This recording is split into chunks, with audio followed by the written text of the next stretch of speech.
Bien, bonjour tout le monde, on est le jeudi 18 mars 2021, donc en présence du classe de BTS-CG.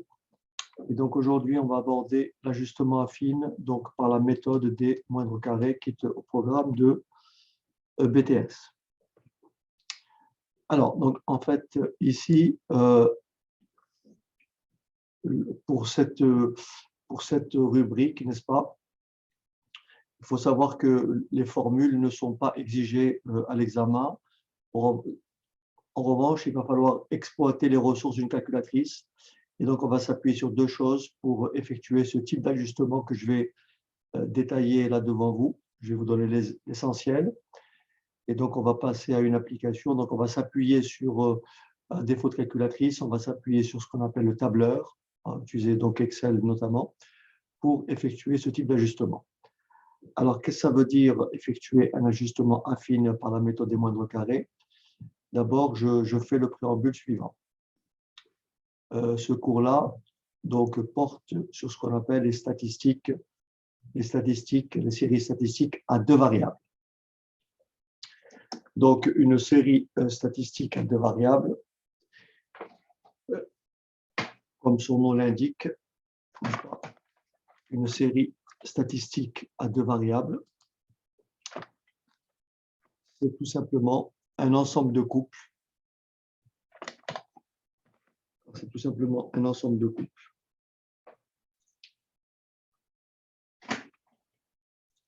Donc, c'est l'ensemble de couples XY. Donc, c'est un ensemble de couples XI, YI.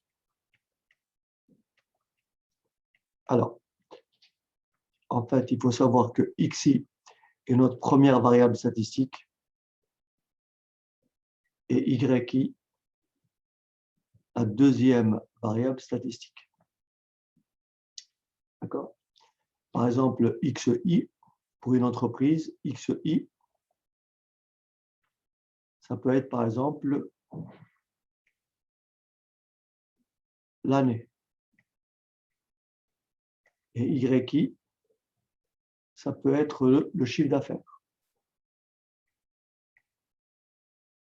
D'accord? Alors, bien sûr, au lieu d'écrire l'année, je ne sais pas, l'année 2018, 2019, on peut écrire le rang de l'année. Le rang de l'année. C'est-à-dire qu'on va avoir XI qui peut être égal à 1, à 2, à 3, à 4. Par exemple, le rang 1, ça peut être l'année 2017. Le rang 2, ça peut être l'année 2018. Le rang 3, ça peut être l'année 2019. Et le rang 4, ça peut être l'année 2020. D'accord?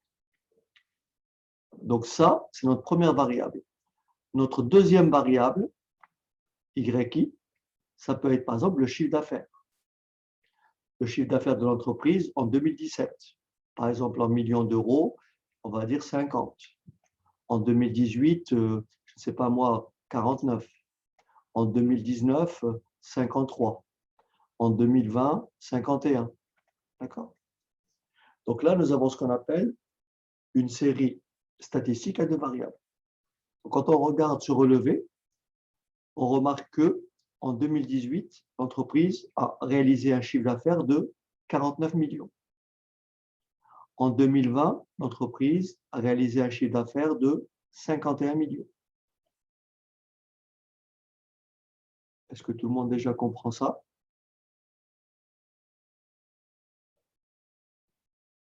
OK.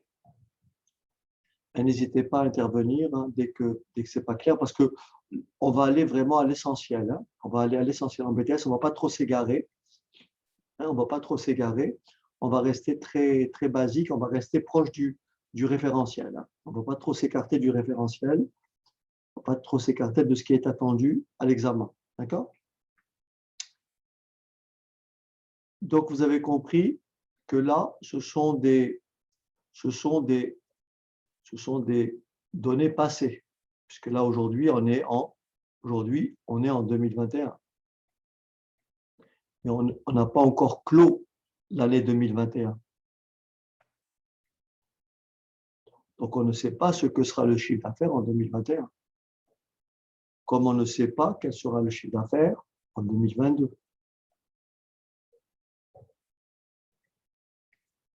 OK? Donc, l'objet des statistiques, l'objet de la statistique double ou l'objet de l'ajustement par cette méthode-là, qui est la méthode des moindres carrés, c'est d'abord de déterminer est-ce qu'il existe une relation entre le rang de l'année et le chiffre d'affaires. Autrement dit, est-ce que je peux trouver un modèle mathématique? Est-ce que je peux trouver une fonction qui me permette d'établir une relation entre xi et yi? Donc, si j'arrive en utilisant un outil qu'on va développer après. Donc, si j'arrive à trouver ce lien entre xi et yi, et ici, et une fois que j'aurai validé ce lien, on verra de quelle façon. Une fois que j'aurai validé ce lien, une fois que j'aurai déterminé qu'il existe entre le chiffre d'affaires et l'année, ce qu'on appelle une corrélation. Si on arrive à déterminer qu'il existe une bonne corrélation, si on arrive à déterminer qu'il existe une bonne, voire très bonne corrélation entre X et Y,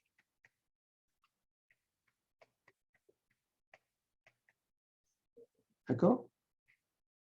Alors je pourrais prédire, en supposant que la tendance se poursuive, je pourrais ainsi prévisionner mon chiffre d'affaires de 2021, mon chiffre d'affaires de 2022, à condition que ce modèle soit validé. Est-ce que vous avez compris l'idée sous-jacente, ce qui est recherché en fait?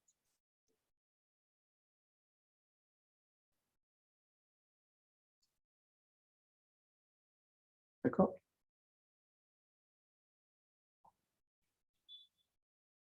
Alors ici, si vous regardez bien, j'ai ce qu'on appelle un couple. J'ai un couple, j'ai le couple X1, Y1. Vous voyez? J'ai le couple X1, Y1. J'ai le couple X2, Y2. J'ai le couple X3, Y3. J'ai l'ensemble des couples XI, YI. Ok, Tarek. Tu n'as pas trop compris l'idée. Bien. Alors, je repose le problème. Ok, Chahine? Je repose le problème. Nous sommes en 2021, d'accord? Nous sommes en 2021 et je m'intéresse au chiffre d'affaires de mon entreprise. Je relève les chiffres d'affaires annuels de mon entreprise sur les 4 dernières années. Est-ce que jusque-là, tu me suis? Donc, je relève les chiffres d'affaires de mon entreprise sur les 4 années passées, c'est-à-dire depuis 2017 à 2020. Et mes données comptables, les déclarations, me permettent, j'ai relevé donc en 2017, mon chiffre d'affaires était de 50. En 2018, mon chiffre d'affaires est de 49. Etc. Donc ça, tu as compris. Ça, ce sont des données réelles. Ça, ce sont des données réelles. Elles existent. Elles sont dans les livres. Est-ce que c'est bon?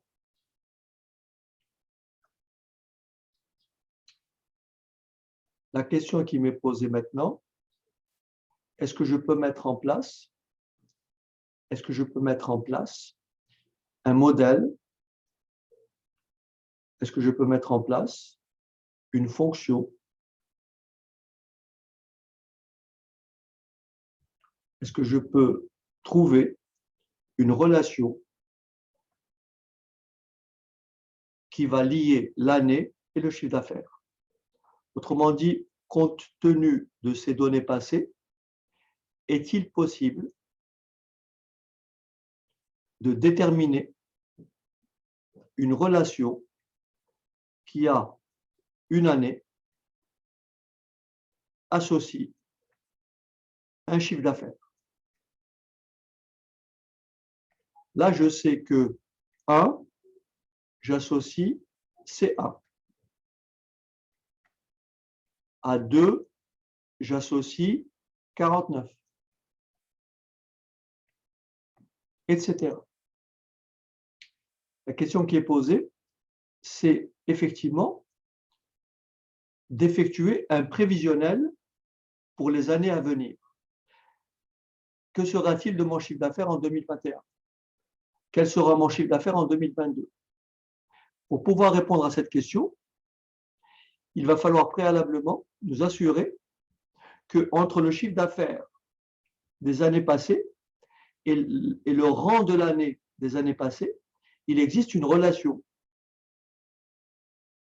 Si j'arrive à trouver qu'il existe une relation entre ça et ça, je pourrais remplacer x par 5, x par 6 et prédire ce que sera mon chiffre d'affaires. Voilà l'idée. Alors bien sûr, cette relation n'existe pas toujours.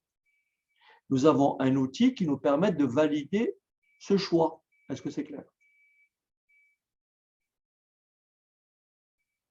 Voilà, et c'est ce que je vais essayer de vous expliquer tout de suite.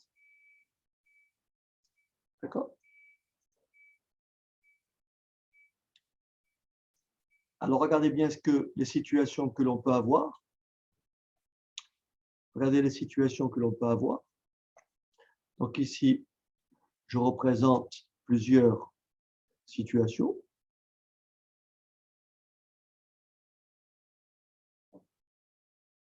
Je représente plusieurs situations.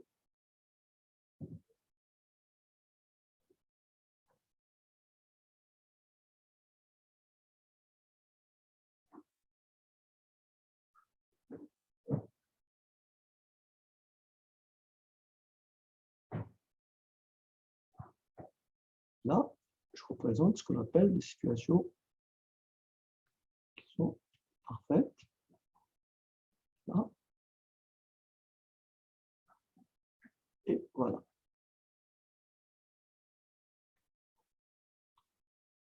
Donc là, je n'ai pas besoin de vous dire que c'est un repère. Ça, c'est l'axe des abscisses. Et ça, c'est l'axe des ordonnées. D'accord? Et je reproduis ça à chaque fois. Alors maintenant, je peux représenter les chiffres d'affaires et le rang de l'année. Je peux les représenter par ce qu'on appelle un nuage de points. Est-ce que vous êtes d'accord? Je peux avoir X1, Y1 qui sont comme ça.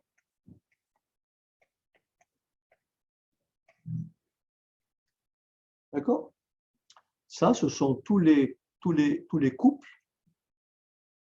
XI, YI. Est-ce que ça va? Vous voyez? X1, Y1, X2, Y2, X5, Y5. On appelle ça un nuage de points.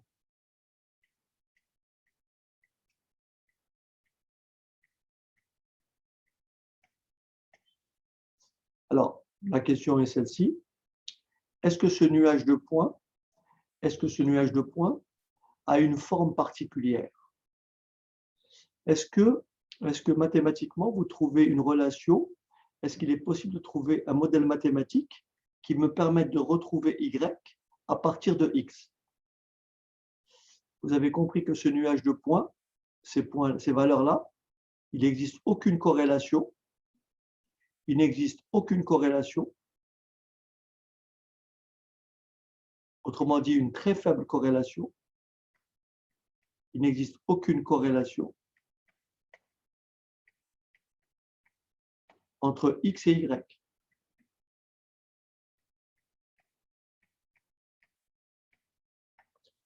Le mot corrélation veut dire qu'il n'existe aucune dépendance, aucun lien entre X et Y. La connaissance de X ne permet pas de déduire Y. puisque le nuage de points est totalement aléatoire. Il n'y a aucun lien entre X et Y.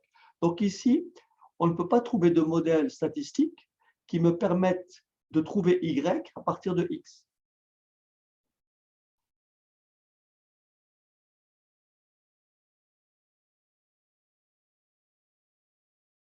Maintenant, ça c'est le cas le plus bas. Maintenant, pour vous montrer la situation idéale, admettons que mon nuage de points ressemble à ça.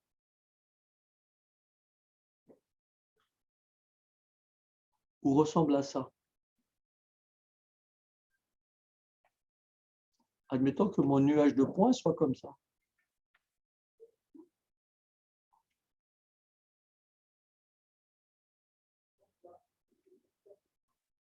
Ou comme ça.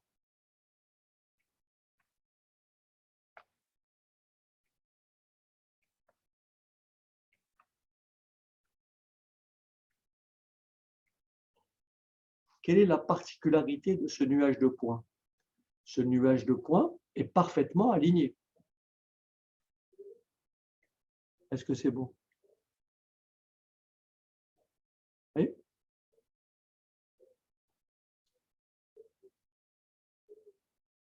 Vous voyez la différence entre ce nuage de points et ce nuage de points. Donc ici, vous avez compris, je peux trouver un modèle mathématique qui me permet de déterminer X, de déterminer Y connaissant X. Il suffit de trouver l'équation de la droite qui passe par ces points. Est-ce que c'est bon?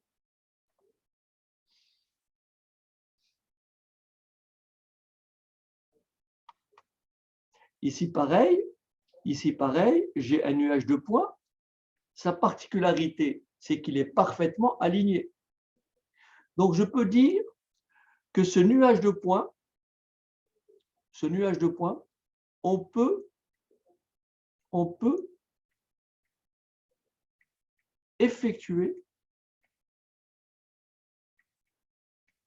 un ajustement. On peut effectuer un ajustement affine.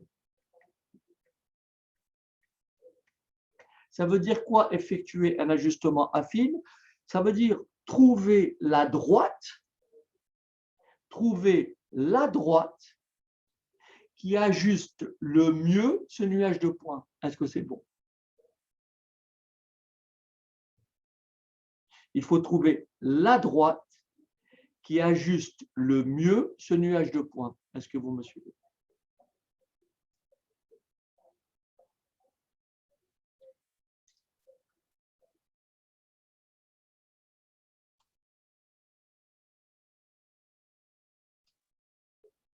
Ça va?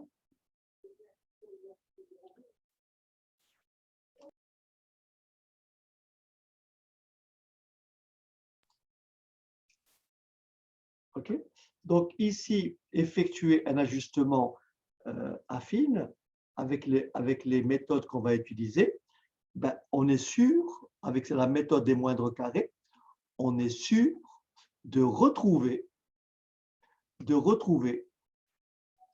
cette droite et de retrouver cette droite.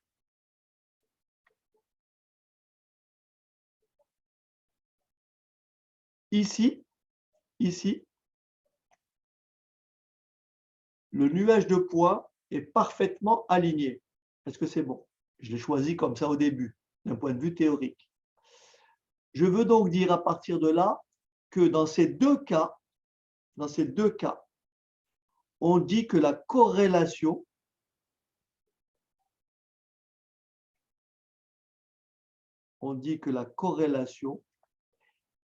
est parfaite.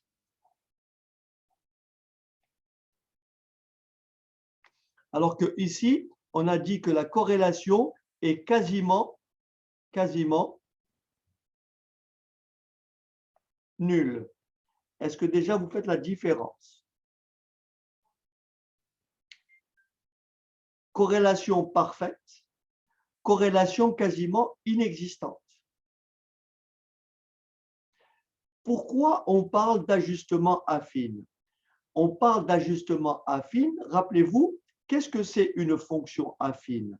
C'est une fonction, c'est la fonction f qui a x associe à x plus b. Ça définit une fonction affine. Mais vous savez qu'une fonction affine, la courbe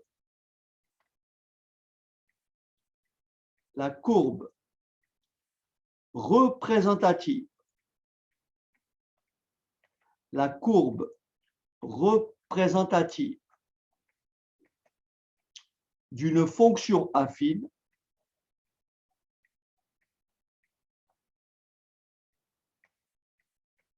est une droite.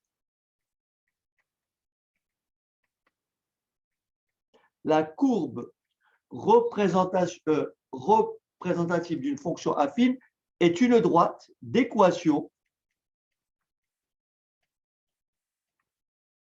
y égale à x plus b. On a vu ça au collège. D'accord? Je répète, y égale à x plus b est l'équation d'une droite.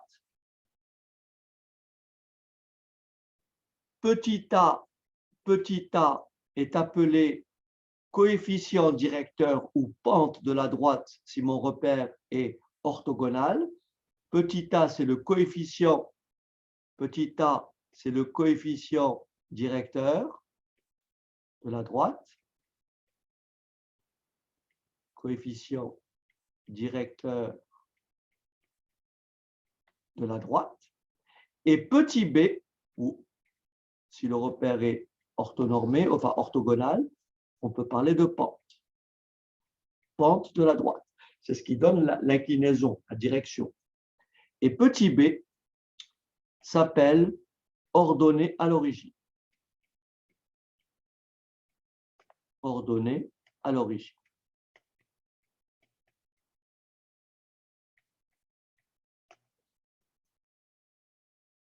En fait, ici, cette droite-là a pour équation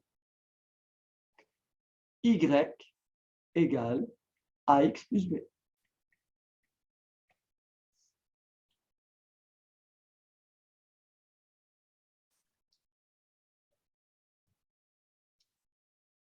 Est-ce qu'il y a des questions?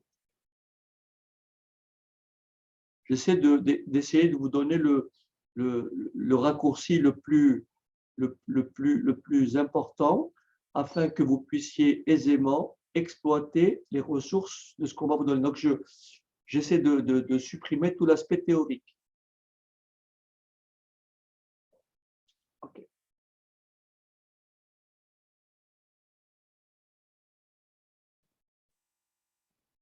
Alors, je vous pose une question. Admettons que j'ai trouvé petit a et petit b. Et c'est là que je réponds à la question précédente. Admettons que je trouve y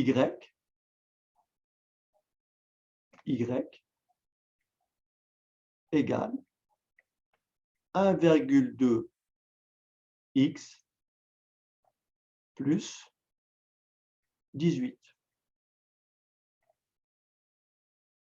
D'accord? Admettons que je trouve ça.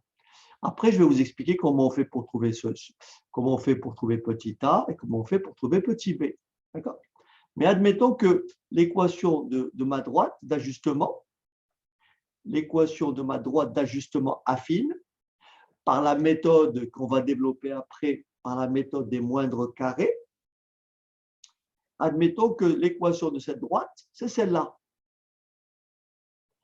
Est-ce que vous êtes d'accord avec moi que maintenant, grâce à ce modèle, pour trouver le montant du chiffre d'affaires,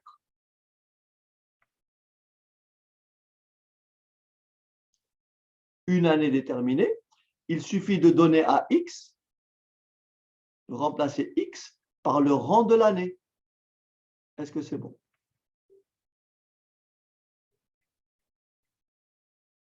Admettons que dans mon exemple précédent, j'ai établi cette relation.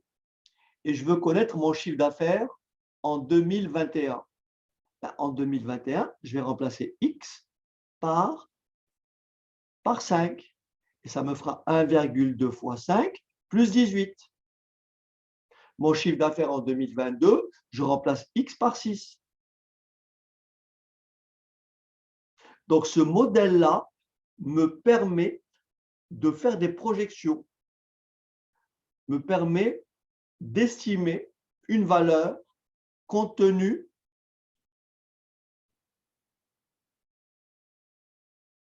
de ce que je donne à X. Bien sûr, on va supposer que la tendance est constante, pas constante, mais que la tendance est conservée. On a la même tendance, la même évolution des chiffres d'affaires dans le futur. Est-ce que déjà schématiquement, vous avez à peu près compris? Schématiquement. Hein, donc ça, c'est vraiment une vue grossière de la chose, mais en même temps, ça nous permet après d'entrer dans l'aspect vraiment technique, de savoir comment on fait pour déterminer l'équation de cette droite d'ajustement. Et donc ici, pour le cours, c'est l'équation de la droite d'ajustement par la méthode des moindres carrés. Alors, ce qu'il faut savoir, c'est que pour valider le modèle, pour dire est-ce que, question,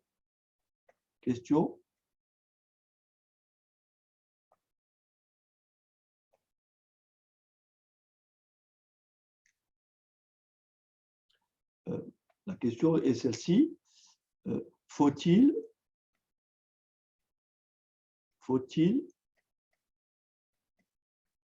valider le choix? Autrement dit, est-ce que dans le cas présent, est-ce que dans ce cas-là, est-ce que l'ajustement affine est opportun? Est-ce que vous avez compris que ici, je peux répondre clairement? La réponse est non. Pourquoi? Parce que je ne peux pas trouver de droite, je ne peux pas trouver une droite qui ajuste au mieux ce nuage de points. Pourquoi? Parce que ce nuage de points ne présente aucune forme allongée. Je peux tracer autant de droites que je veux. Il n'y a pas de relation de type affine. Autrement dit, la corrélation ici entre X et Y n'existe pas. Est-ce que vous avez compris? Donc ici, ce nuage de points ne me permet pas d'effectuer un ajustement. Mais en revanche, ce nuage de points ou ce nuage de points, quand je vois sa forme, je vois que le nuage de points est quasiment allongé et qu'il est presque rectiligne. Est-ce que c'est bon? Eh oui, donc là, je vois très bien que visuellement, l'ajustement affine serait indiqué.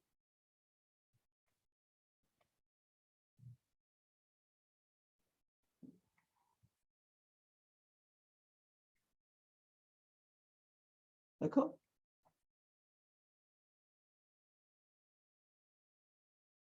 Mais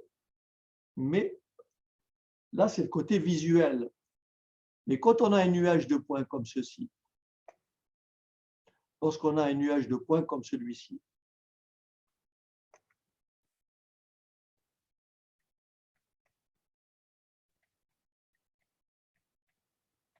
OK? La question, allez, maintenant, les points ne sont plus alignés. Mais néanmoins, est-ce qu'il est possible d'envisager, est-ce qu'un ajustement affine, donc par la méthode que j'ai décrite précédemment, qu'on va expliquer après, un ajustement affine par la méthode des moindres carrés, est-ce que cet ajustement est opportun? Est-ce que cet ajustement a un sens? La réponse est presque oui, visuellement, parce que vous voyez très bien que le nuage de points a une forme a une forme allongée. Il prend la direction d'une droite. Est-ce que c'est bon?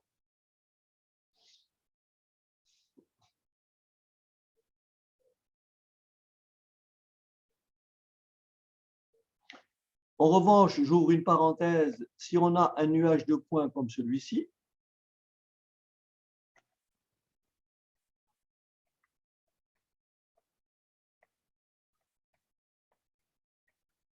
donc là, le nuage de points ne semble pas prendre la direction d'une droite, mais semble prendre la direction d'une courbe.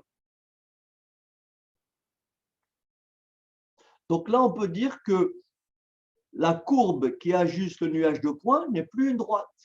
Et ça représente schématiquement presque, on peut dire que le nuage de points peut faire l'objet d'un ajustement plus affine, mais un ajustement exponentiel. Ajustement exponentiel, puisqu'il prend la forme, c'est la courbe qui représente une fonction exponentielle, et ça monte très vite. Alors que là, le nuage de points prend la direction d'une droite. OK? Donc, la question que je repose est celle-ci. Qu'est-ce qui me permet de valider le modèle? À partir de quel moment je peux estimer que l'ajustement affine est envisageable? À partir de quel moment je peux valider le choix? Eh bien, pour ça,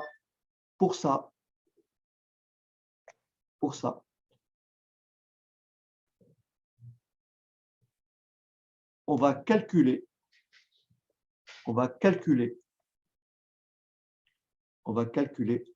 un coefficient, le coefficient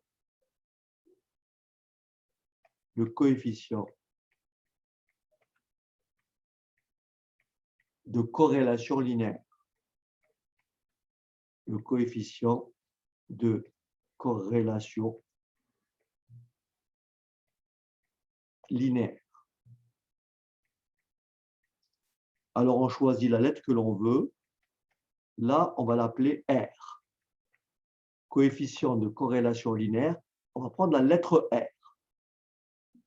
Vous me suivez ou pas? Coefficient de corrélation linéaire R.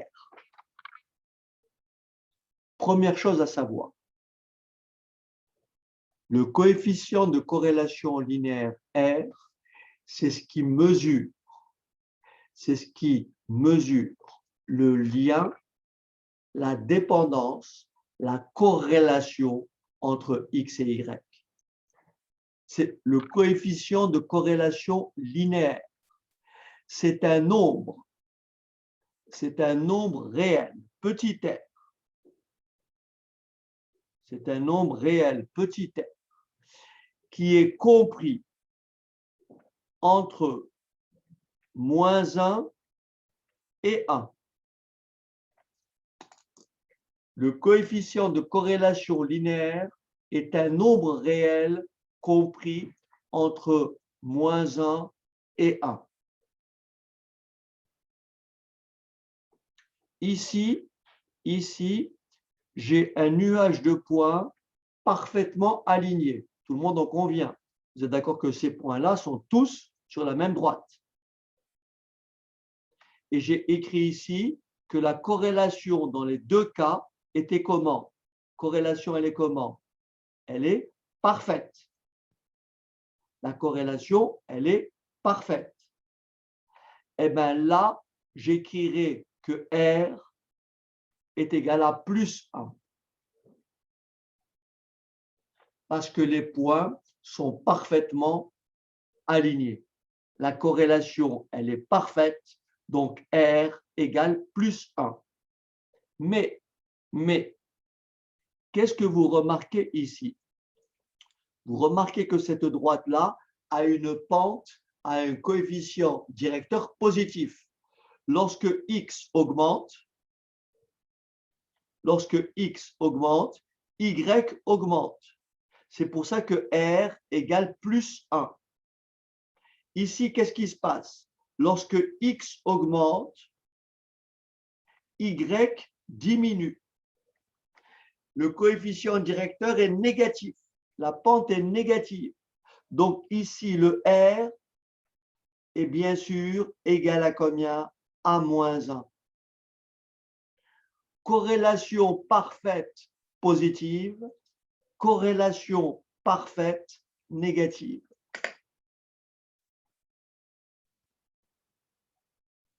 R égale à 1, les points sont parfaitement alignés. R égale à moins 1, les points sont parfaitement alignés. Dans un premier R égale 1, lorsque X augmente, donc la droite, elle fait ça.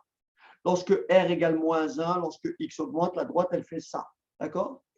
Donc là, ici, lorsque vous avez un nuage de points qui se trouve là-dessus, vous avez un nuage de points qui se trouve sur cette droite, là, R égale 1. Vous avez un nuage de points qui se trouve sur cette droite, là, R égale moins 1. D'accord?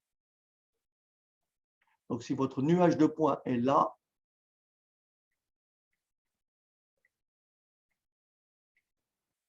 là, le R égale 1. Si votre nuage de points est sur cette droite,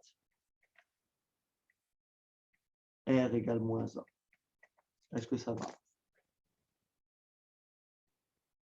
Donc, pour résumer, plus on est proche de 1, plus on est proche de 1, plus on est proche de moins 1,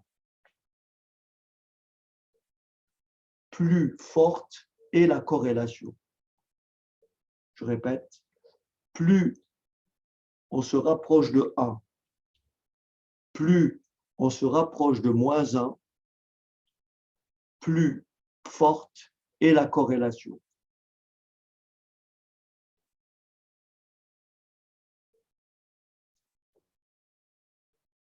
Donc ici, si je calcule ma corrélation ici, je peux trouver une corrélation égale, je ne sais pas moi, à 0,10, à 0,15, une très faible corrélation. En revanche, si je calcule mon coefficient de corrélation ici, je peux trouver un R qui peut être supérieur à 0,8. Voyez?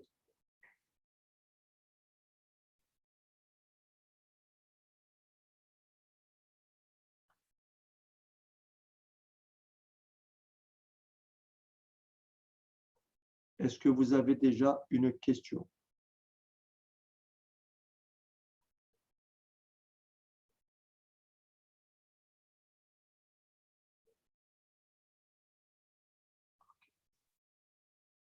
Alors, est-ce que tout le monde a compris déjà l'esprit? Oui, j'ai abordé aucun calcul mathématique pour le moment. C'est très important que vous ayez une vue d'ensemble. OK? Parce que sinon, le cours risque de devenir indigeste. N'oubliez pas qu'on est en BTS et on ne demande pas la Lune. On demande simplement de pouvoir retrouver l'équation de notre droite, pouvoir calculer un coefficient de corrélation linéaire, mais toujours bien sûr à l'aide d'un outil de calcul, grâce aux ressources d'une calculatrice ou d'un tableur.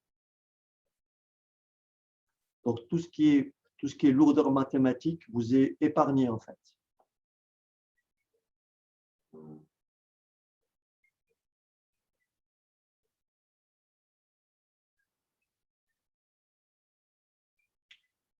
Alors maintenant, je suis obligé d'effacer le tableau. Est-ce que je peux l'effacer?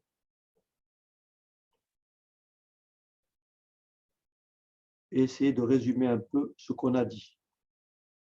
OK. Donc, en fait, ici,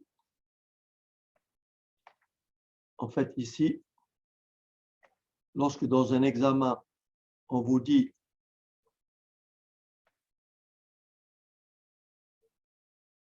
si on vous pose la question, est-ce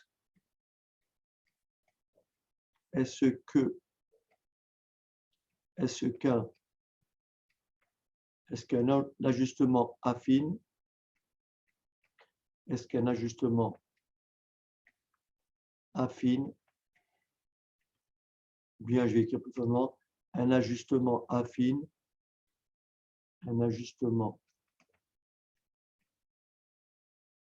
affine est-il justifié? D'accord? Est-il justifié? D'accord? On prend sa calculatrice. On prend sa calculatrice. À défaut de calculatrice, aujourd'hui, on va prendre le tableur. On va rentrer les valeurs pour X. On va rentrer les valeurs pour Y. Vous me suivez ou pas? On va demander à la calculatrice, on va demander au tableur de nous afficher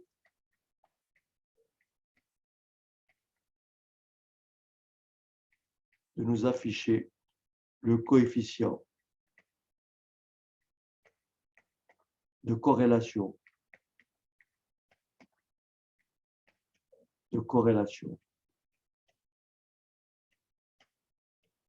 linéaire.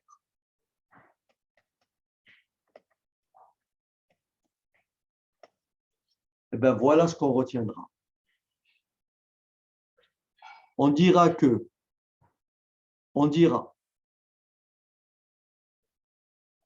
ou on conclura que la corrélation,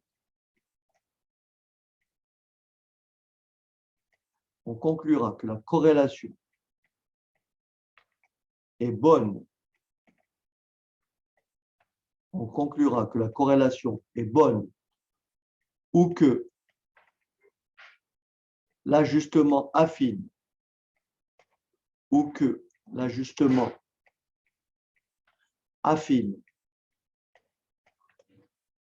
est justifié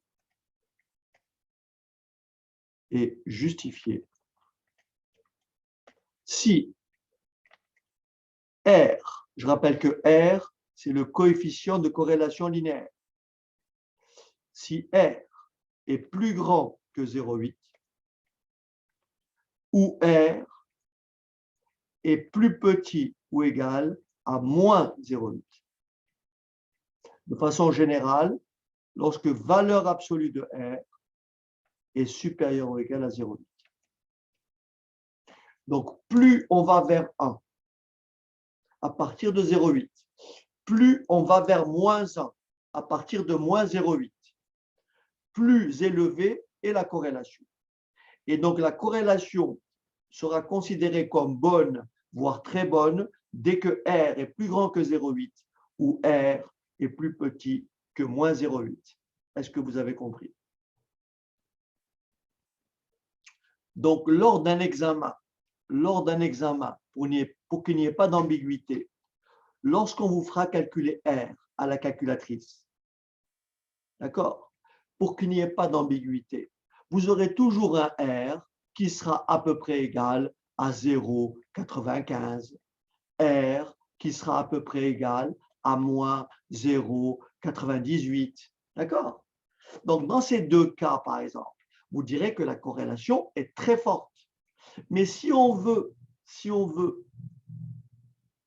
vous amener à conclure par la négative, c'est-à-dire que la corrélation est très faible, et bien lorsque vous allez calculer R, vous trouverez du 0,43, vous trouverez du 0,23, vous trouverez du moins 0,36. Dans ce cas-là, vous dites que la corrélation est très faible.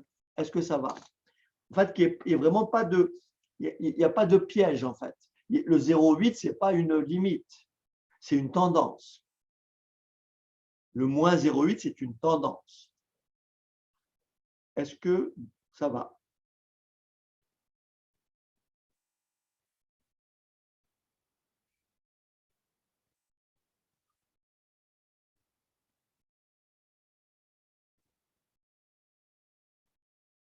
Regardez, je vais faire avec vous, je vais prendre un exemple tout simple. Regardez bien. On va le faire ensemble. Je prends un exemple tout simple. Vous savez tous que l'équation d'une droite, dites-moi, vous savez tous que l'équation d'une droite égale y est égale à ax plus b. D'accord? On est d'accord? Ça, c'est l'équation d'une droite.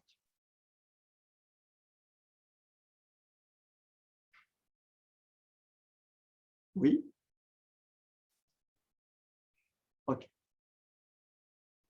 je prends, par exemple, regardez bien, je prends ici x,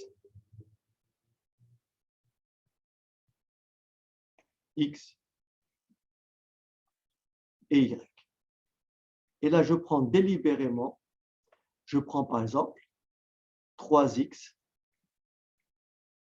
plus 12. Je donne à x la valeur. Alors, c'est pas. Alors, je vais faire simple. X égale 1, x égale 2, x égale 3, x égale 4, x égale 5. Je remplace x par 1. C'est d'accord, ça fait 15.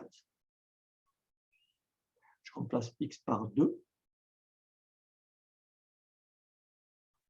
Ça fait combien?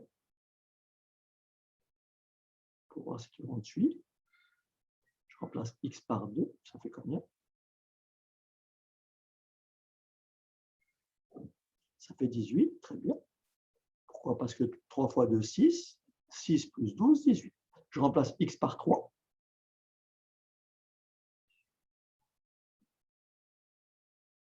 Attention. 21. 3 fois 3, 9.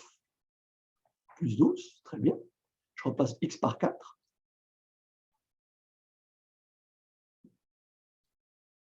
24. 3 fois 3, 12. Et enfin, x par 5.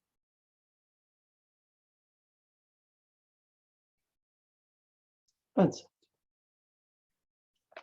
Est-ce que vous êtes d'accord avec moi que ce nuage de points est parfaitement aligné? Ce nuage de points est parfaitement aligné. C'est logique. Est-ce que vous êtes d'accord?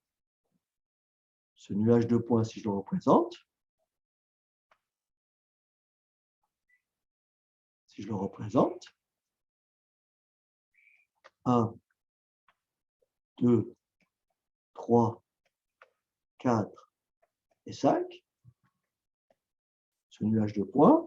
Donc là, je vais par pas de 10, 2, 4, 6, 8, par pas de 4, pas de 2,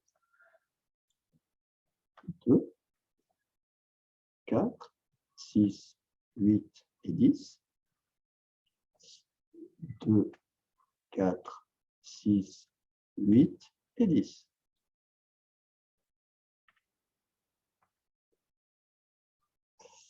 Et donc, 2, 4. Bon, le premier point, 1, 15. 1, alors, je vais commencer, je vais faire plus simple.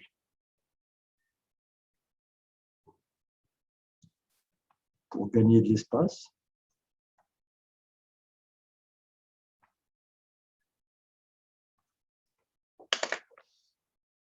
Alors, je ne vais pas trop m'embêter. Quelqu'un peut juste relever ces nombres-là. 15, 18, 21, 24. OK? Alors, regardez bien. 3x, on a dit combien? 3x plus 12.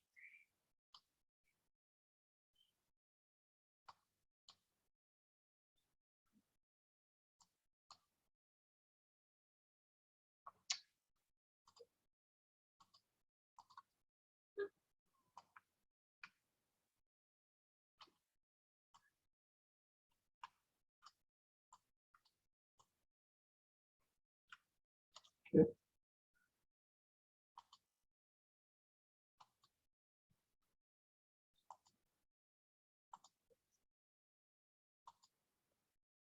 Vous m'arrêtez si vous ne comprenez pas ce que je fais, hein, d'accord? Donc là, j'ai x. Et là, j'ai y. Vous me suivez ou pas? Là, on a dit que x égale 1. X égale 2, d'accord?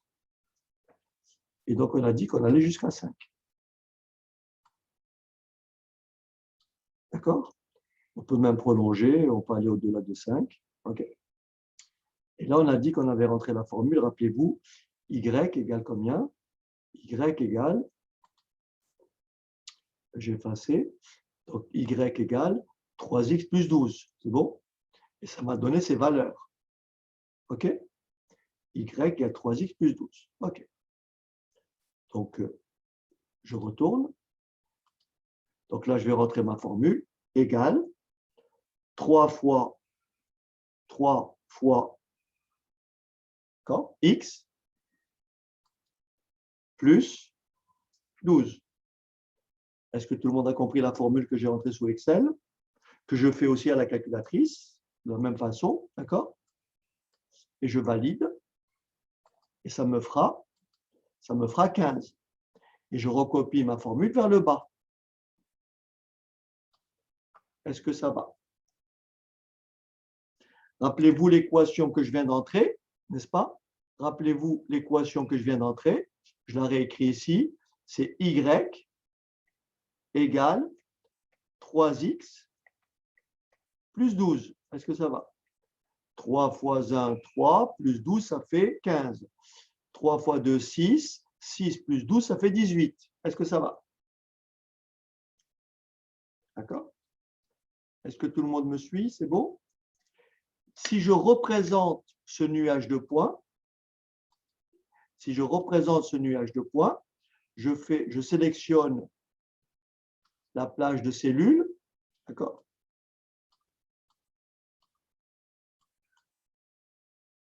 Je sélectionne donc la plage de cellules. Je vais dans le menu insertion et je vais dans le menu nuage de points et je trace le nuage de points. Est-ce que vous êtes d'accord avec moi que le nuage de points semble, je peux l'ajuster par une droite. Et tout le monde voit que l'équation de cette droite, c'est bien son équation qui est là. Est-ce que c'est bon? Je suis sûr que cette droite a pour équation y, d'accord, égale 3x plus 12. Est-ce que vous me suivez jusque-là?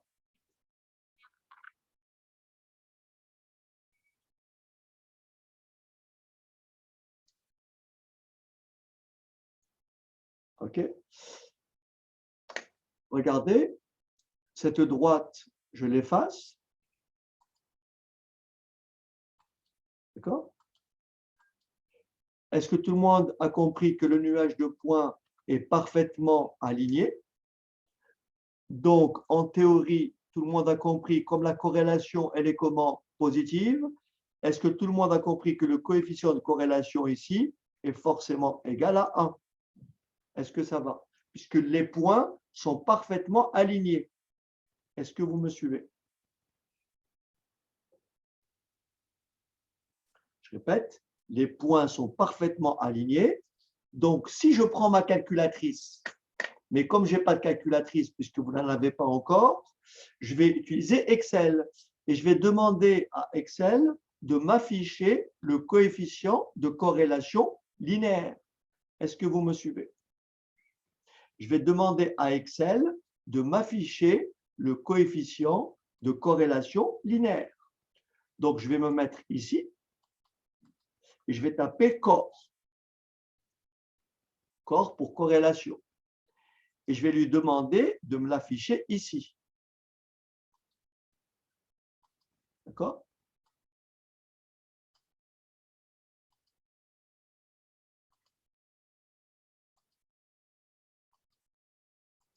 D'accord? Et donc, normalement, ici, il doit m'afficher quelle valeur? Il doit m'afficher la valeur 1.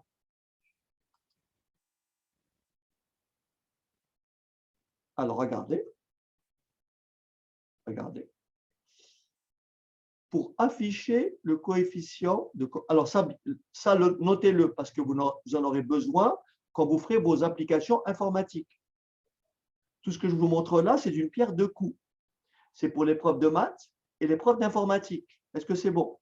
Donc, je vous encourage à noter tout ça. Mais bon, ne vous inquiétez pas, cette vidéo, je la mettrai en ligne. OK?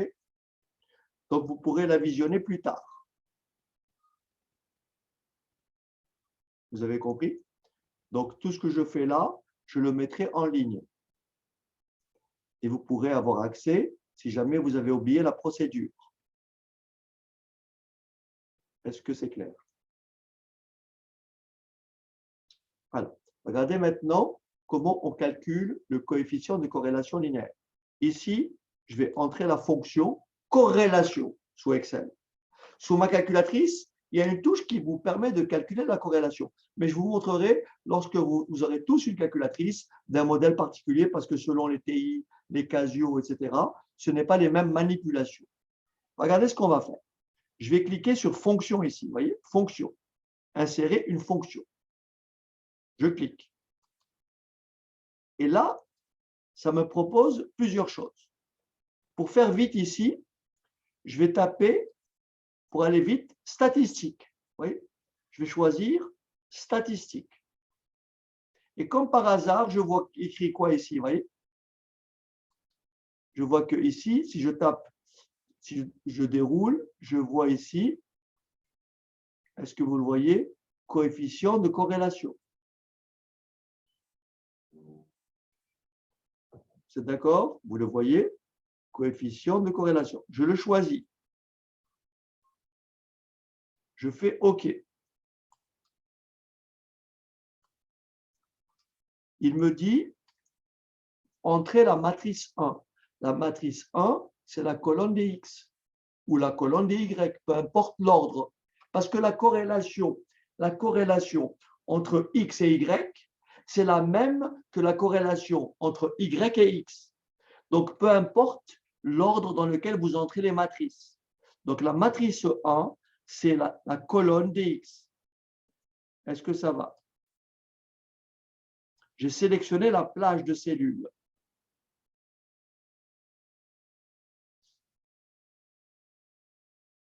Est-ce que tout le monde me suit? En fait, ce sont toujours les mêmes qui activement répondent sur le chat. J'espère que les autres suivent quand même. C'est toujours les mêmes personnes qui interviennent et c'est dommage. Donc, essayez pour les autres qui sont comme en retrait, au moins de me dire oui, non. Donc, j'ai sélectionné la plage de cellules pour la matrice 1. Je me mets ici et je sélectionne la plage de cellules pour la matrice 2. Et là, vous voyez, ça m'affiche le coefficient de corrélation linéaire. Voyez? Voilà la formule. Coefficient corrélation, la cellule de A2 à A6 et la cellule de B2 à B6. Je valide et j'ai 1. Est-ce que vous me suivez? Alors, pour que vous compreniez bien, regardez, pour que vous compreniez, admettons que cette valeur-là, 21, admettons qu'au lieu que ça soit 21, admettons que c'est 28. Vous me suivez? Admettons que c'est 28. Est-ce que vous êtes d'accord que le point 3, 28 ne sera plus sur la droite? Est-ce que vous avez compris que si j'entre le point 3, ce point-là, il va se déplacer puisqu'il fera 3, 28. Donc, il va se retrouver ici, oui ou non? Il ne sera plus sur la droite.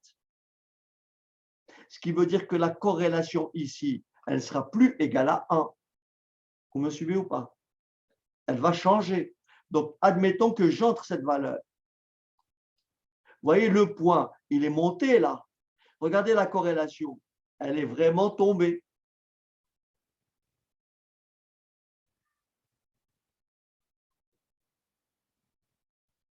J'ai une moins bonne corrélation que tout à l'heure. Et pour cause, le nuage de points n'est plus aligné parfaitement.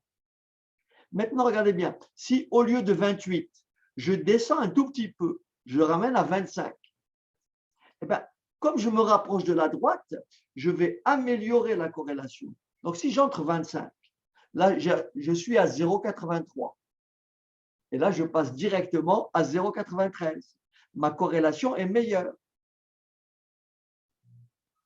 Et je peux même descendre à 15. Vous voyez, regardez bien. Je peux même descendre à 15. Ici, au lieu de 25, admettons que je mette 15. Alors, ma corrélation, est-ce qu'elle reste toujours bonne? Elle est relativement correcte. Mais au lieu de 15, si je mets 17, vous voyez, est-ce que vous avez compris? Et donc, en fait, si là, je mets de façon désordonnée, là, je mets 5, là, je mets, 38. Là, vous voyez, déjà, quand je fais ça, regardez ma corrélation. Elle devient mauvaise.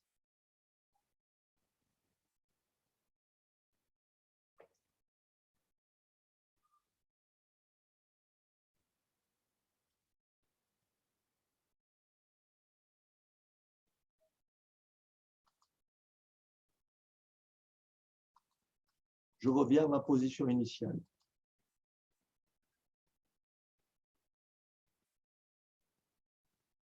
Est-ce que vous avez compris la notion de corrélation?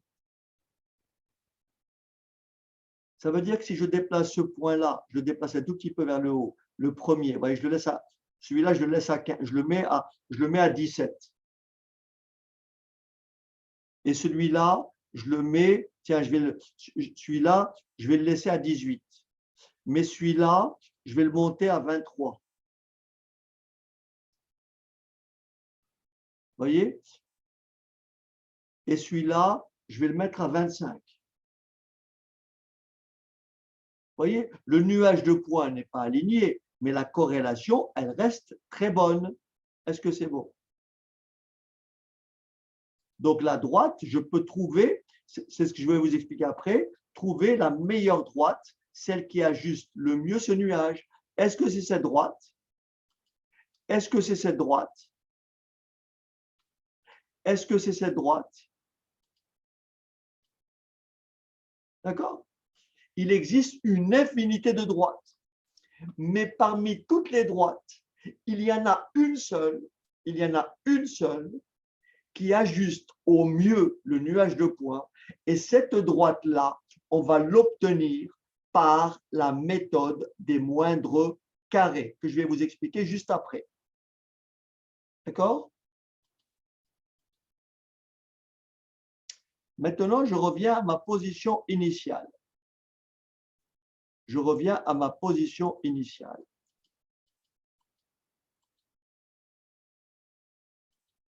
OK?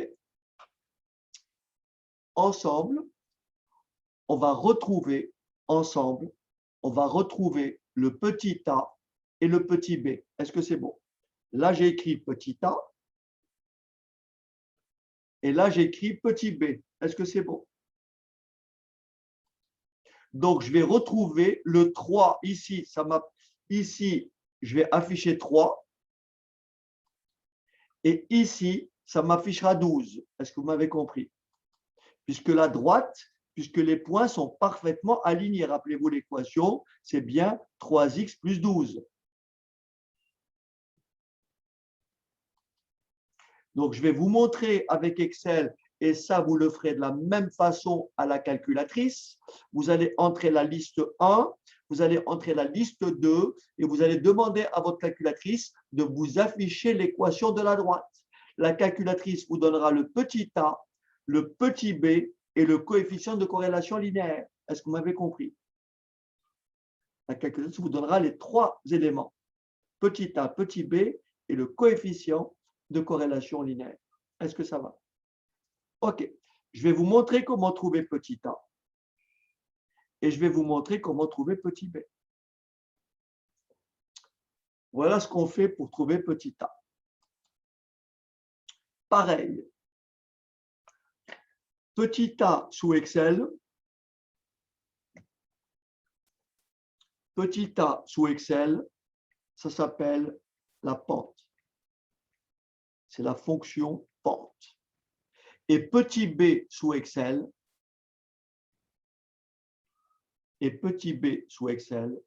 ça s'appelle l'ordonnée à l'origine. Ordonnée origine. Et quand je vais entrer, lui demander petit a, il m'affichera 3. Et quand je vais lui demander petit b, il m'affichera 12. Est-ce que vous avez compris?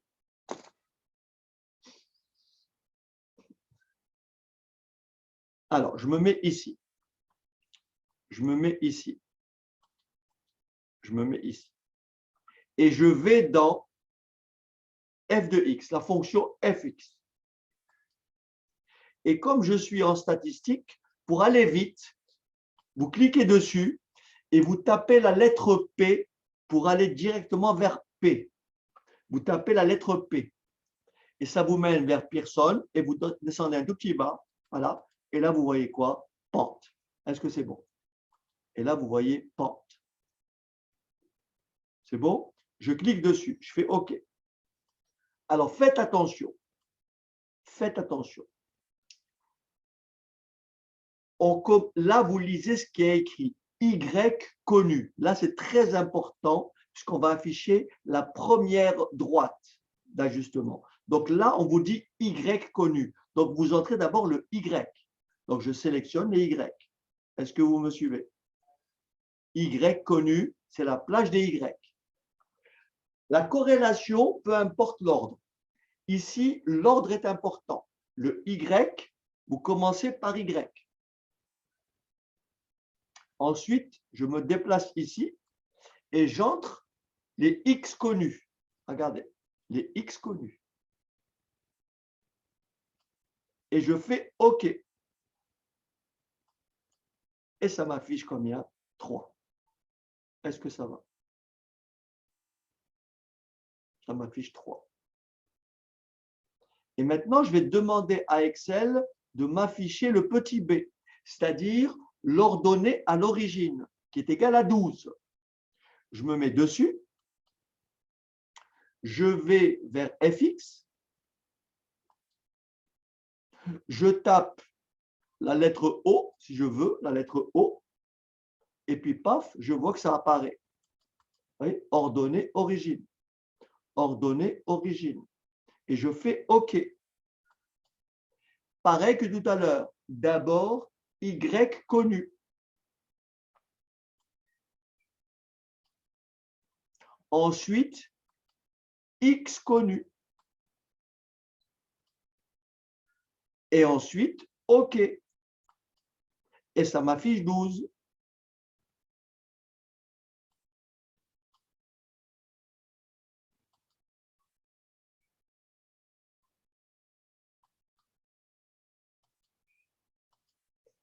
Est-ce que ça va?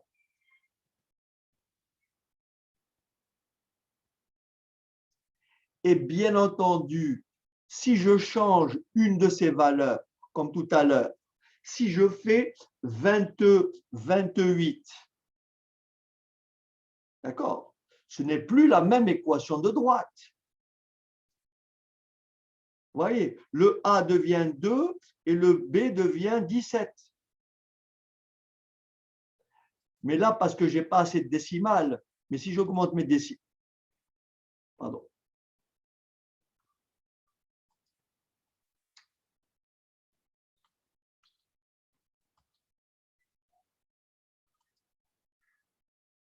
Donc là, il se trouve que ça se fait. OK. Ça me paraît. Ah oui, en fait, ça ne recalcule pas. Alors, je regarde juste. B2, B6. Oui, pourtant.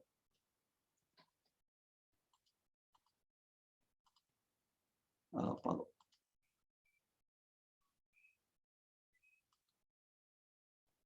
Alors, si je mets ici, je ne sais pas moi, 24. Donc, voilà mon équation qui est là. OK. Et là, la corrélation, elle est quasiment nulle. Est-ce que c'est bon? Je reviens à ma position initiale. OK. Maintenant, regardez bien.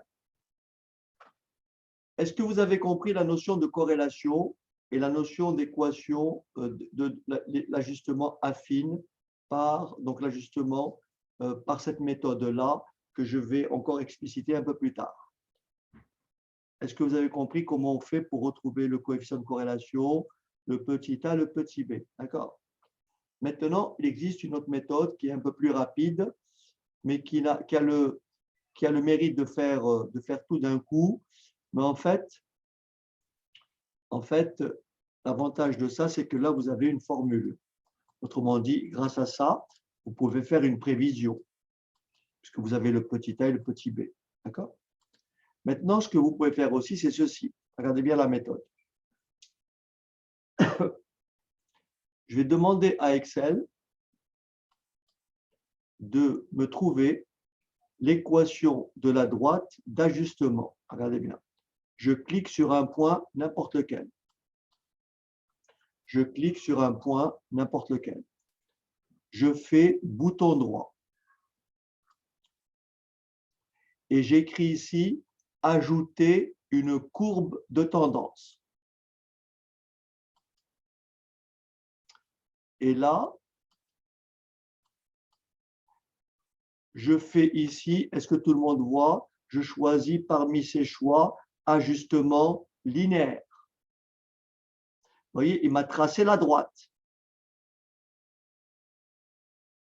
Tout le monde voit ça? Il m'a tracé la droite.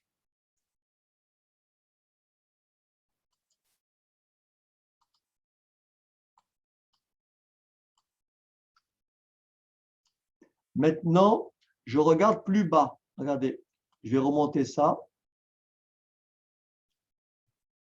Et vous voyez ici, on me demande afficher l'équation sur le graphique. Vous voyez ici? Je vais donc cocher cette rubrique. Et là, ça m'affichera ici y égale 3x plus 12. Ça m'affichera le 3 et le 12. Vous avez compris? Donc, je coche cette case. Voilà. Et là, regardez bien, ça m'affiche la valeur que je vais grossir.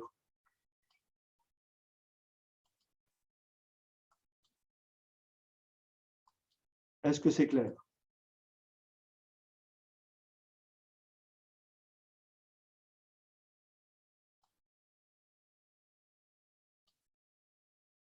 OK?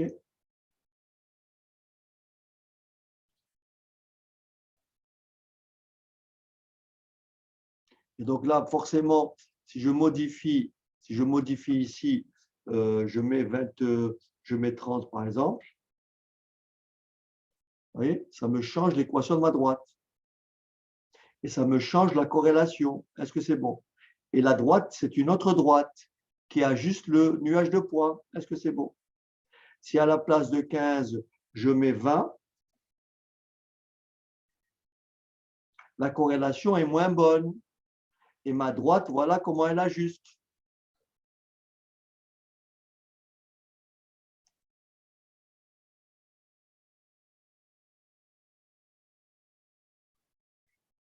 Donc, si là, je remets 18,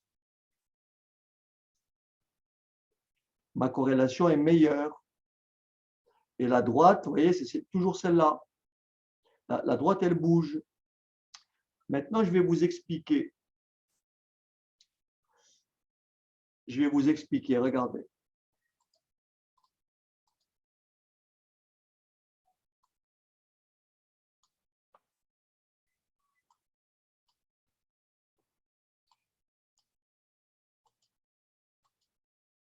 Je vais vous expliquer.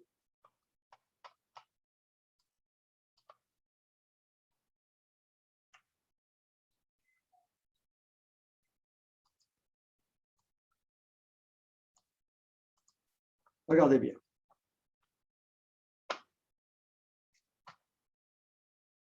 Rassurez-moi, vous suivez tout ce que je fais, j'espère.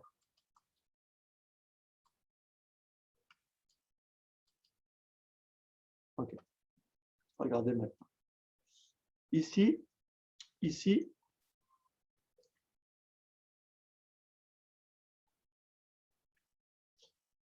cette droite-là, cette droite,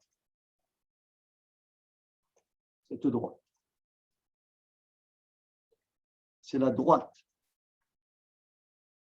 C'est la droite.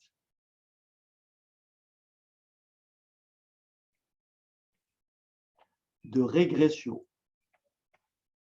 C'est la droite de régression.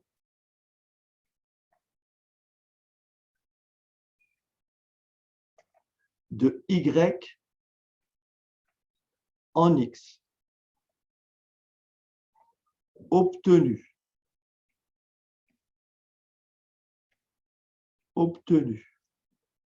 par la méthode des moindres carrés.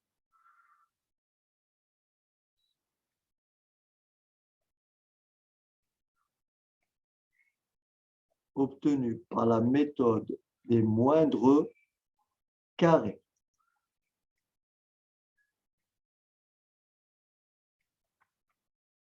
Premier résultat très important. Premier résultat très important. Cette droite. Cette droite. Alors, quand on écrit comme ça, droite de régression de Y en X, qu'on note D, Y, slash X. Ça se dit droite de régression de Y en X. Je vais vous l'expliquer après. Cette droite. Cette droite. Attention, il n'en existe qu'une seule. Il n'y en a pas deux. Cette droite passe toujours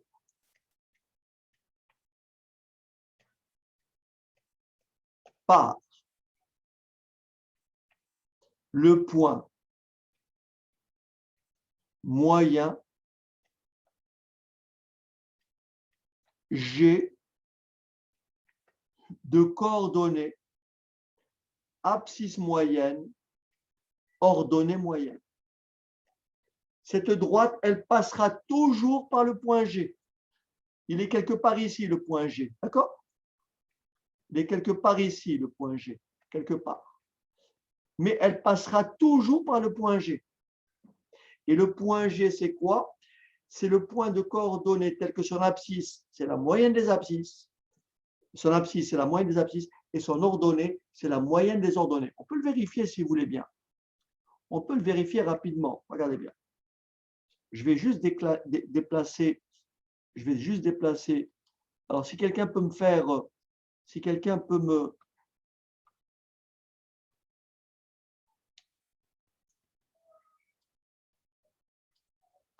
Alors, ici. Je vais me décaler un tout petit peu. Est-ce que quelqu'un peut me faire la somme des x divisé par 5 et quelqu'un d'autre me fait la somme des y divisé par 5? Quelqu'un me fait ça plus ça plus ça divisé par 5 et me dire combien ça fait, et ça plus ça plus ça divisé par 5. OK? Dites-moi pour x combien ça fait.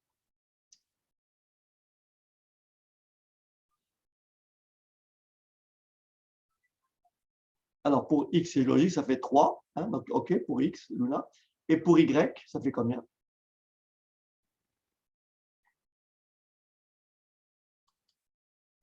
Donc, pour x, ça fait 3, c'est logique. 22,8, regardez bien. Donc, Luna me dit pour x, c'est 3. Donc, je regarde le point moyen. Donc, G bar. J'écris G bar. G, pardon. Abscisse moyenne, 3.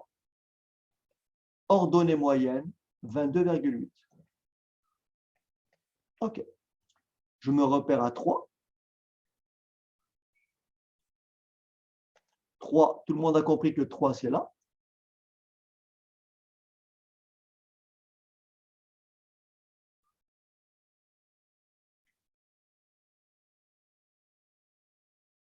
Et l'ordonnée, c'est là. Eh bien, vous êtes sûr? Vous êtes sûr que ça, c'est 22,8. Est-ce que vous me suivez? Et là, c'est 3. Et ce point-là, c'est G. Est-ce que ça va?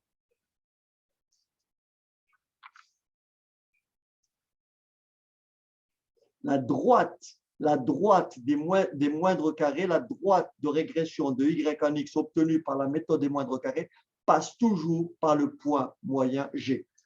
Alors, on va faire un essai. Je vais modifier les valeurs ici.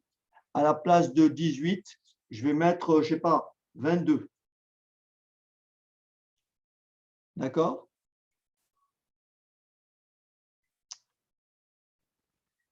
À la place de 27, je vais mettre 28. D'accord?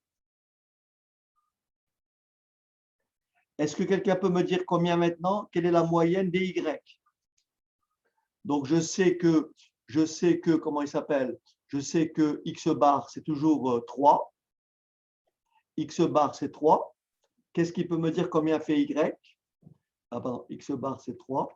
Et donc, merci Luna. Donc, et Y fait 23,8. Alors, regardons à 3. Regardons à 3, abscisse 3.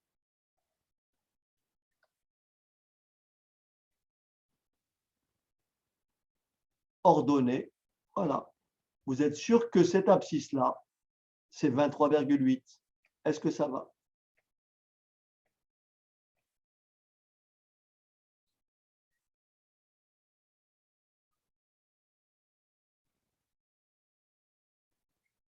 Et maintenant, si je reviens, si vous voulez bien,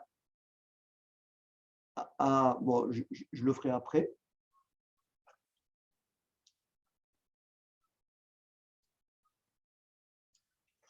Je le ferai après.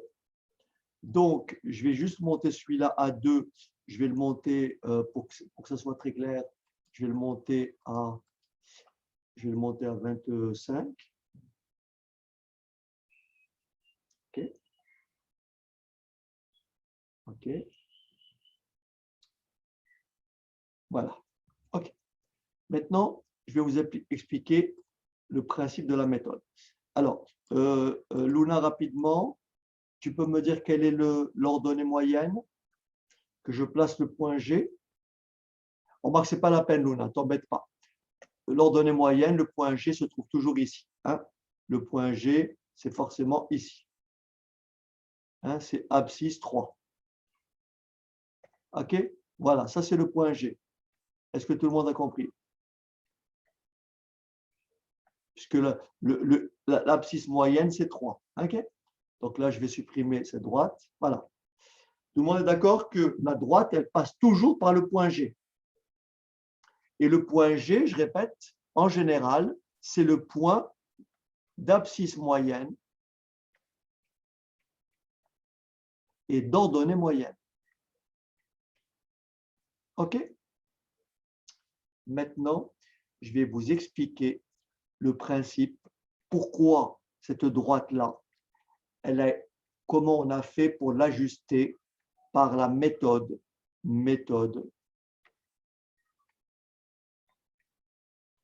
des moindres carrés.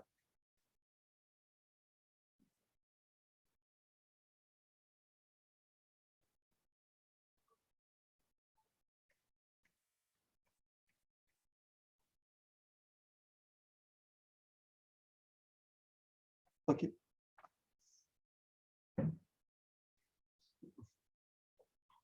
Alors, l'idée, c'est de dire,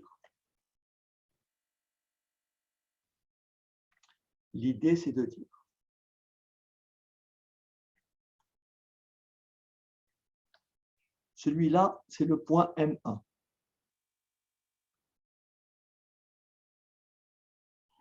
Celui-ci, c'est le point M2. Celui-ci, c'est le point M3. Celui-ci, c'est le point M4.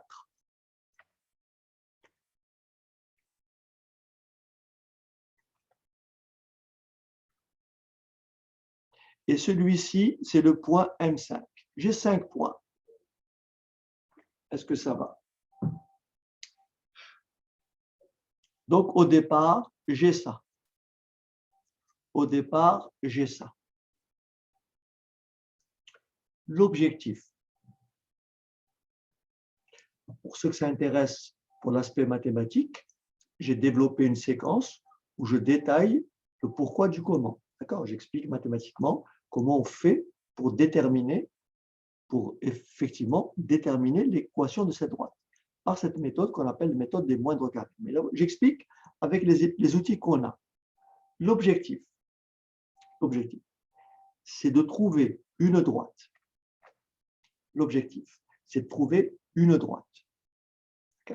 Telle que, admettons que je trace une droite comme ça. OK? Je trace une droite comme ça. Je trace une droite à main levée, comme ça. Tiens, je dis, moi, la droite qui ajuste le mieux, ça me paraît être celle-ci.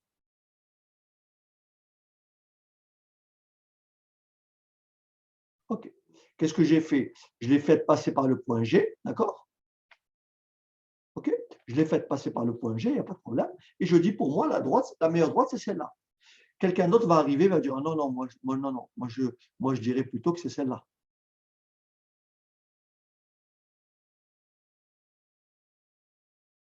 Vous voyez, donc on peut tracer une infinité de droites possibles.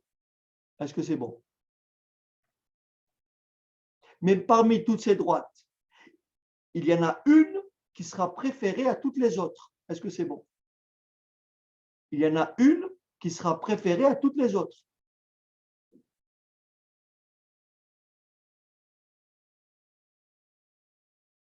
Et cette droite-là, elle s'appelle la droite de régression de y en x obtenue par la méthode des moindres carrés. Alors, je réexplique pourquoi moindre carré. Regardez bien. Je me place ici, première abscisse 1. Admettons que j'ai choisi cette droite. Admettons que j'ai choisi cette droite, là, en bleu. Vous voyez? Si vous regardez bien, entre ce point-là et je prends l'abscisse 1, je regarde le point d'abscisse 1 de la droite. Vous êtes d'accord avec moi que le point d'abscisse 1 de la droite va se trouver ici?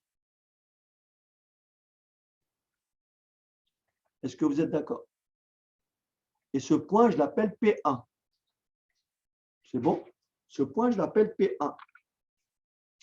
Je prends le point d'abscisse 2 de la droite et ce point, je l'appelle P2. Et ce point, je l'appelle P3. Et ce point, je l'appelle P4. Et ce point, je l'appelle P5. Donc, vous avez compris, P2, P3, P4 et P5. Est-ce que ça va? En fait, j'ai un résidu, j'ai un écart entre le point du nuage et le point qui se trouve sur la droite avec la même abscisse. Est-ce que c'est bon? J'ai un écart. Est-ce que vous les voyez? Mais les écarts, ils sont tantôt comment? Regardez cet écart-là, il est comment? Négatif. L'écart est tantôt négatif et l'écart est tantôt positif. Vous voyez, le point se trouve au-dessous de la droite, négativement, et l'écart ici, il se trouve au-dessus, positif. Là, il est comment? Négatif. Là, il est comment? Positif. Là, il est comment? Positif. Est-ce que vous avez compris que les écarts négatifs compensent les écarts positifs? Donc, mesurer l'écart P1M1, mesurer l'écart P1M1,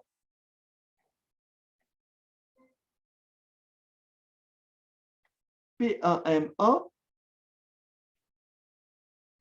c'est une mesure algébrique. Tantôt ce nombre est positif, tantôt ce nombre est négatif. Et donc, en fait, l'idée, comme j'ai tantôt un écart négatif, tantôt un écart positif, et si je fais la somme de ces écarts, les écarts négatifs vont compenser les écarts positifs. Vous me suivez ou pas? Les écarts négatifs vont compenser les écarts positifs. Pour justement supprimer ce signe moins, au lieu de mesurer les écarts négatifs et positifs, je vais mesurer ces écarts, n'est-ce pas? Je vais mesurer ces écarts au carré. C'est-à-dire, je vais mesurer, je vais faire. Et là, je vais bientôt finir. Au lieu de faire PIMI avec le signe, je vais faire P1, M1 au carré plus P2, M2 au carré plus P3, M3 au carré plus P4, M4. Vous voyez, le carré supprime automatiquement le signe moins. Est-ce que c'est bon? Puisque un nombre au carré est toujours positif. Après P4, M4 au carré.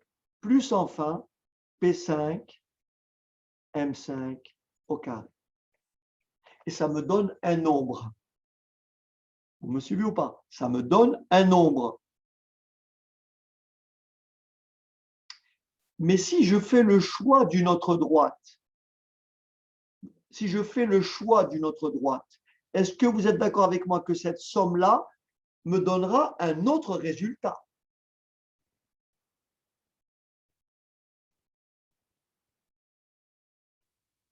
Je répète, j'ai choisi la droite bleue. Si je choisis une autre droite que la droite bleue, si je choisis cette droite,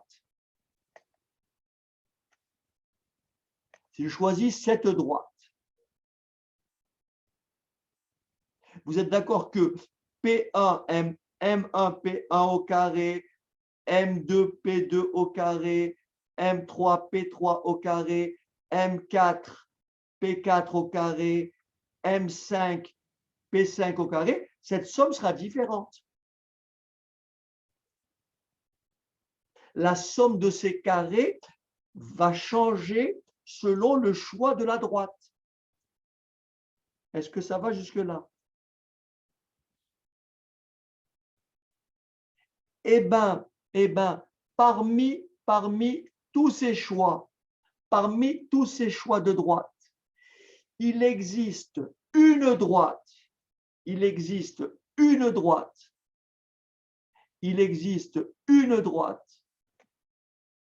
pour laquelle la somme,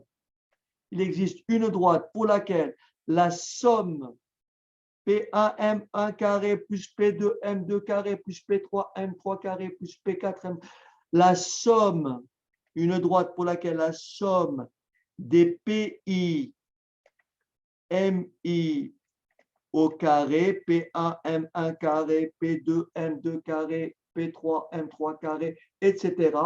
Il existe une droite pour laquelle la somme des PI, MI carré cette somme soit la plus petite possible, soit minimale,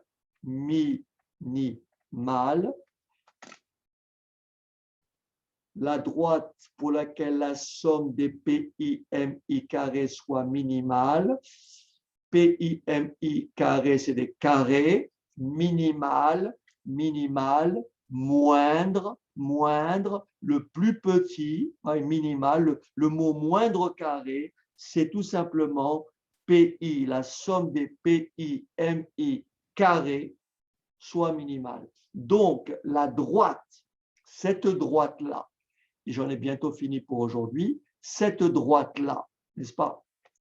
Cette droite-là,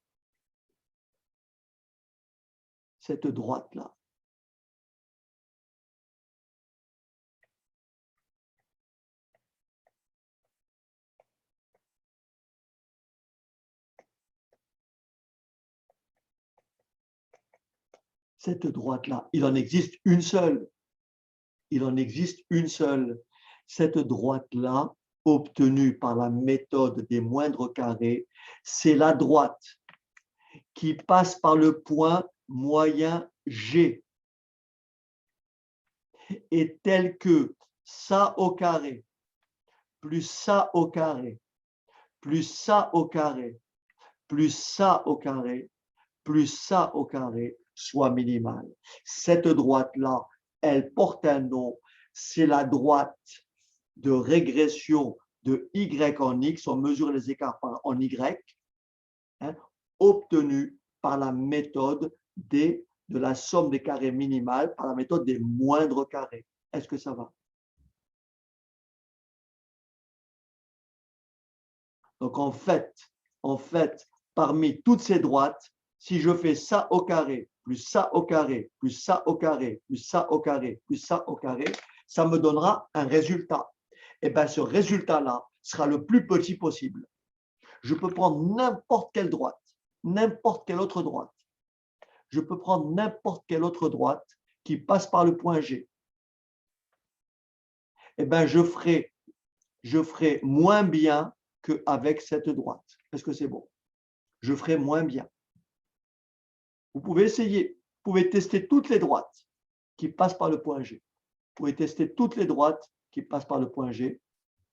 Et si vous faites ça au carré, plus ça au carré, plus ça au carré, plus ça au carré, l'écart par rapport à la droite, vous trouverez toujours un nombre plus grand que celui que j'ai obtenu à partir de celle-ci.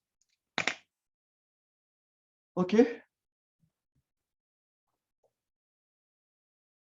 Voilà, qui complète la séquence d'aujourd'hui.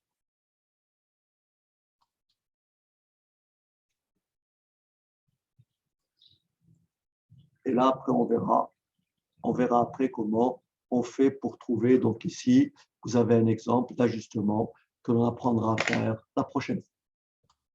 OK? Voilà, il ne me reste plus qu'à vous souhaiter une bonne journée et je vous dis à très bientôt. Au revoir.